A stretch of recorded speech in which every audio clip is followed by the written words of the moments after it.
ನಾನು ಡಿ.ಕೆ. ಶಿವಕುಮಾರ್ ಎಂಬ ಹೆಸರಿನಾದ ನಾನು ಕಾನೂನು ಮೂಲಕ ಸ್ಥಾಪಿತವಾದ ಭಾರತದ ಸಂವಿಧಾನ ವಿಷಯದಲ್ಲಿ ನಿಜವಾದ ಶ್ರದ್ಧೆ ಮತ್ತು ನಿಷ್ಠೆಯನ್ನು ಹೊಂದಿರುತ್ತೇನೆಂದು ನಾನು ಭಾರತದ ಸಾರ್ವಭೌಮತ್ವವನ್ನು ಮತ್ತು ಅಖಂಡತೆಯನ್ನು ಎತ್ತಿ ಹಿಡಿಯುತ್ತೇನೆಂದು ಮತ್ತು ಕರ್ನಾಟಕ ರಾಜ್ಯದ ಮುಖ್ಯಮಂತ್ರಿಯಾಗಿ ನನ್ನ ಕರ್ತವ್ಯವನ್ನು ಶ್ರದ್ಧಾಪೂರ್ವಕವಾಗಿ ಮತ್ತು ಅಂತಃಕರಣಪೂರ್ವಕವಾಗಿ ನಿರ್ವಹಿಸುತ್ತೇನೆಂದು ಭಯ ಅಥವಾ ಪಕ್ಷಾತೀತವಲ್ಲದೆ ರಾಗ ದ್ವೇಷವಿಲ್ಲದೆ ಎಲ್ಲ ಬಗೆಯ ಜನರಿಗೆ ಸಂವಿಧಾನಕ್ಕೆ ಮತ್ತು ಕಾನೂನಿಗೆ ಅನುಸಾರವಾಗಿ ನ್ಯಾಯಯುತವಾಗಿ ಮಾಡುತ್ತೇನೆಂದು ನನ್ನ ಅಜ್ಜ ಗಂಗಾಧರಜ್ಜನ ಹೆಸರಿನಲ್ಲಿ ಪ್ರಮಾಣ ಮಾಡುತ್ತೇನೆ.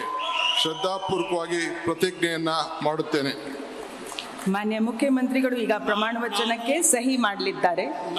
ನಾನು ಡಿ.ಕೆ. ಶಿವಕುಮಾರ್ ಎಂಬ ಹೆಸರಾದ ನಾನು ಕರ್ನಾಟಕ ರಾಜ್ಯದ ಮುಖ್ಯಮಂತ್ರಿಯಾಗಿ ನನ್ನ ಪರ್ಯಾಲೋಚನೆಗೆ ತರಲಾಗುವ ಅಥವಾ ನನಗೆ ತಿಳಿಯದೆ ಬರುವ ಯಾವುದೇ ವಿಷಯವನ್ನ ರಾಜ್ಯದ ಮುಖ್ಯಮಂತ್ರಿಯಾಗಿ ನನ್ನ ಕರ್ತವ್ಯವನ್ನು ಮುಕ್ತ ನಿರ್ವಹಣೆಯ ಅಗತ್ಯವಾಗುವುದೆಂದು ಸಂದರ್ಭದಲ್ಲಿ ಅಲ್ಲದೆ ಅನಾತ್ಯ ಯಾರೇ ವ್ಯಕ್ತಿಗೆ ಅಥವಾ ವ್ಯಕ್ತಿಗಳಿಗೆ ಪ್ರತ್ಯೇಕವಾಗಿ ಅಥವಾ ಪರೋಕ್ಷವಾಗಿ ತಿಳಿಸುವುದಿಲ್ಲ ಅಥವಾ ಬಹಿರಂಗಪಡಿಸುವುದಿಲ್ಲ ಎಂದು ನನ್ನ ಅಜ್ಜನ ವೀರ ಗಂಗಾಧರ ಅಜ್ಜರ ಹೆಸರಿನಲ್ಲಿ ಪ್ರಮಾಣ ಮಾಡುತ್ತೇನೆ. ಶ್ರದ್ಧಾಪೂರ್ವಕವಾಗಿ ಪ್ರತಿಜ್ಞೆಯನ್ನ ಮಾಡುತ್ತೇನೆ.